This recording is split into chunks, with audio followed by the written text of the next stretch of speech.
একাত্মে বসবাস করার মধ্য দিয়ে আমরা একটি সুন্দর বাংলাদেশ গড়ে তুলতে চাই।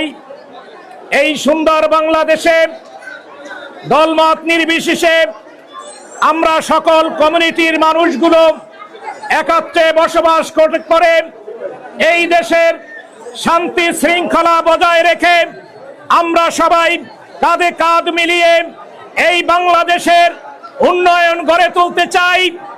আপনারা ইতিমধ্যেই জানেন গণপ্রজাতন্ত্রী বাংলাদেশের যে সংসদীয় যে নির্বাচন আগামী 12ই ফেব্রুয়ারির নির্বাচনে জামাত ইসলামীর পক্ষ থেকে 10 দলীয় জোট ঐক্যবদ্ধভাবে এদেশের মানুষের কাছে যে স্টেটমেন্ট থ্রো করেছে, আমরা নতুন করে এই সনাতন ধর্মাবলম্বী এই কমিউনিটিকে আমরা সুস্বাগতম জানাই এবং তাদের ধর্মীয়ভাবে আমরা হিন্দু কমিউনিটিকে অত্যন্ত মর্যাদাশীল জায়গায় তাদেরকে সম্মান দেখাতে চাই।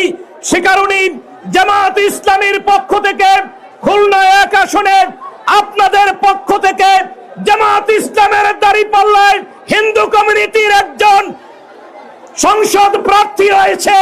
আপনারা ইতিমধ্যেই জেনেছেন। আমরা চাচ্ছি এদেশের ধর্মমত নির্বিশেষে সকল মানুষগুলো আমরা একই ছাতায় একই দেশে সুন্দরভাবে আমরা বসবাস করতে চাই।